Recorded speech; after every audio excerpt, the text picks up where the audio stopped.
Okay, what is up, guys? We are back on the KTM 890 inside of Long Beach, California. One of my favorite places now, honestly, to come down to. If you want to go check out like a city that's like still cool, come to Long Beach. It's a really fun time. Today's video I want to talk about is the KTM 890 Adventure Too Much Bike. Too much bike for beginners, too much bike for your average Joe, just too much of a motorcycle. We're talking about that in today's video. Let's get it. Yeah, I forgot also too, I did install this exhaust on here, and I don't know if you guys can even hear it. Let me open this up. Aero exhaust, man, that thing sounds good. I took the DB killer out, so this thing is loud now, but yeah, let's get on with the video.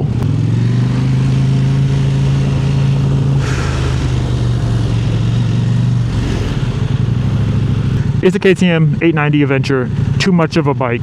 Well, I guess it really depends on who you are and what you're used to. One of the biggest things I want to mention with any adventure bike is this thing is big. It's much taller, much heavier than what you would be expecting if you're coming from like a smaller motorcycle. And that comes at a price when it comes down to maneuverability when you're at slow speeds. It's just heavier, just a lot more to just handle. So you do have to get used to that. It just takes you a minute to just kind of get used to. Yeah, I'm gonna go down here. There's like so much traffic.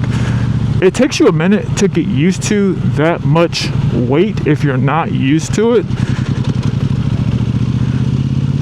Because, well, yeah, it's just bigger than normal.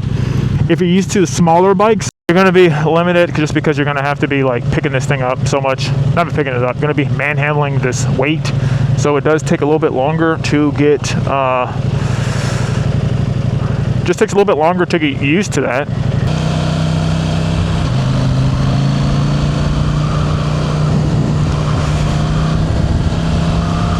Tail, so that means even when you're just moving the bike around inside of your garage, I'll be more careful with that. So if you're like new to just motorcycling in general and you're not used to maneuvering bikes like that, you're gonna have to get used to that. Comparing this to like something a little bit smaller like the CBF 500, I have some clips of just me sitting on that versus sitting on this. You can physically see how much bigger this is, which isn't bad. If you're taller and you're like a bigger person, it's not a bad thing. It's just you have to get used to that. Now, the other thing you have to get used to is the size of the bike. Since it's so much bigger, if you're in like a state where you can lane split, like here in California, where you can lane split legally, you have to get used to the dimensions. So once again, if you're not used to riding a motorcycle at all, it is a bit of a step up. Or not even a step up, it's just something you have to take into consideration as well. It comes down to the actual power of the bike.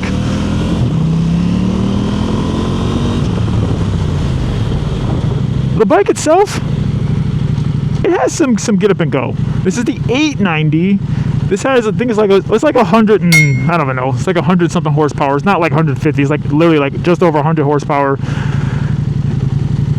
So it is a relatively quicker bike. Is quicker and is heavier. It's not like insane speed. Like it's not like a super sport where you're going to like 150 horsepower, anything like that. But it does have enough get up and go to, if you're not used to it, it can bite you. I think the biggest thing with that is just, well, if you're used to riding bikes like that, thank you, sir. Always covering your clutch. Don't know if that guy could see me. I was moving over to like the left so he can see me a little bit more. But yeah, the biggest thing is though with that is like the motorcycle, it does have some get up and go. It does have some torque to it. So if you're not used to that, that can get tricky. It's not like this is the fastest thing in the world, but I kind of put this in the same realm of like a 600cc super sport as far as like just straight line speed. It's quick, This thing is quick. I mean, it'll blow the doors off most cars, like without even trying. But as far as like motorcycles, there are definitely a lot faster bikes. Even though there are faster motorcycles, don't let that mislead you in thinking that this is like still slow by any means of the imagination. It's faster than most cars. It will blow the doors off of most cars. And if you're not used to just driving a motorcycle in general, it is just, you know, it's a lot to handle. So on like the side of like newbies, if you want like a adventure motorcycle as like your first bike, I would honestly steer you away from something like this. I would really say go with something that's a little bit more like the 890 or the Duke 390 Adventure, something like that, a little bit smaller. And honestly, that's not a bad choice. I did, when I was looking at this bike, I got a chance to, you know, sit on the 390, and I thought it looked cool. It really did.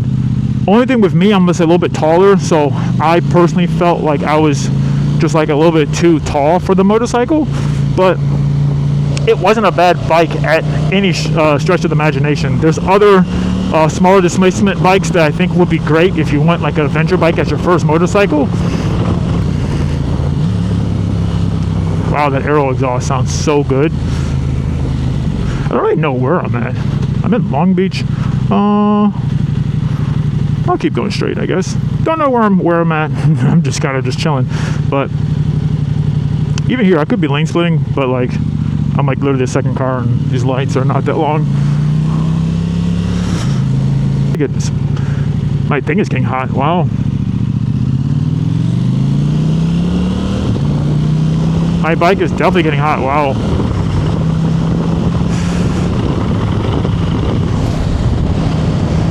Today is a hot day out.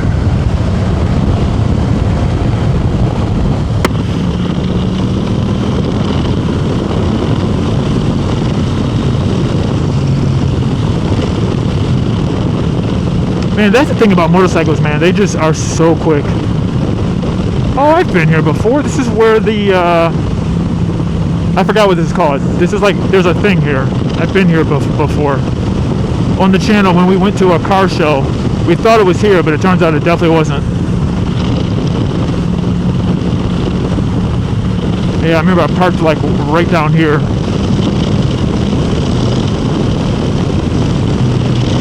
But that's the thing about motorcycles. They're just so much faster, my goodness.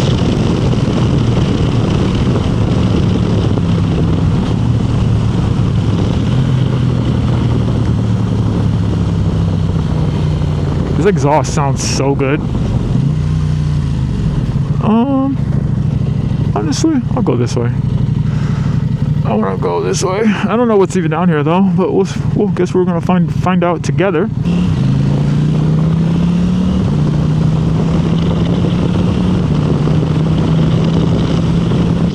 One of the reasons why I didn't want to get this bike, it's a little powered, get over. Another reason why I wanted to get this bike was because of coming from the 600s and the 750s and getting on the CBF 500. I did miss having some of that power. This has plenty of passing power, and it's a much better highway bike.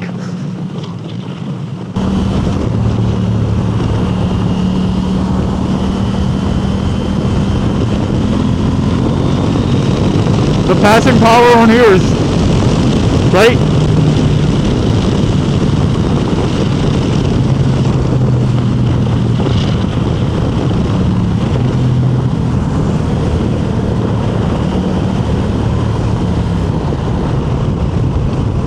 And even the handling on here, look at this.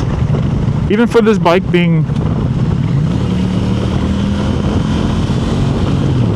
a 400-pound bike, still can handle fairly well.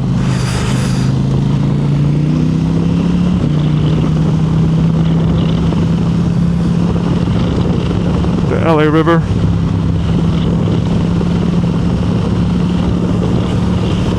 So yeah, so if you're looking for a motorcycle that you can do many different things with, I think the adventure bike, it really does cross off that like checkpoint. And I even said this in like one of my other videos. I was comparing like a dirt bike versus like an adventure bike. I feel like an adventure bike is more like a truck or even like an SUV. It's like a jack of all trades. It can pretty much do whatever you want it to do. If you want to carry stuff, you want to go off-roading, you want to travel, go long distances, adventure bikes, you can pretty much do whatever you want with it, just because they're so big, and like they can do many different things very, very well. Sitting here at this light, the biggest thing to take into consideration is it's up to you, but do take into consideration that it is your life that you're playing around with. So yeah, you want to just extra take that into consideration when it comes down to like choosing a right motorcycle, because of picking something that is going to be too big for you and that you feel like you're not going to be able to handle could honestly be the difference between life and death. So like I said, I would tell anyone, like I would tell a friend, be very careful. It's not necessarily that the bike itself is like too big and it's like you can't handle it if you're this and that, if you're not a man, if you can't handle it. Like it's not even that. It's just like, no, it's like legitimately just like it's a taller bike. If like the only thing you've ever ridden before was like a Honda Grum, you know what I mean, or something like that, you're gonna be shocked at the difference. Yeah, you'll be definitely shocked just by the actual difference itself. So yeah, that's my 2 cents. Take it for what it's worth. Do I think the KTM 890 Adventure is too much of a bike or too big of a bike? Overall, I think it's a great time. If you want to get one, I say get one, because, well, these bad boys, they are fun. But yeah, I'm going to actually get on out of here because I'm going to try to get back home. It is absolutely, it's a scorcher out here, so I'm trying to get back home soon. But yeah, if you like any of this adventure type of content, check out the channel. I also did a video taking this motorcycle off-roading for the very first time. Check it out. Be up here. Subscribe for more. I'll see you over there.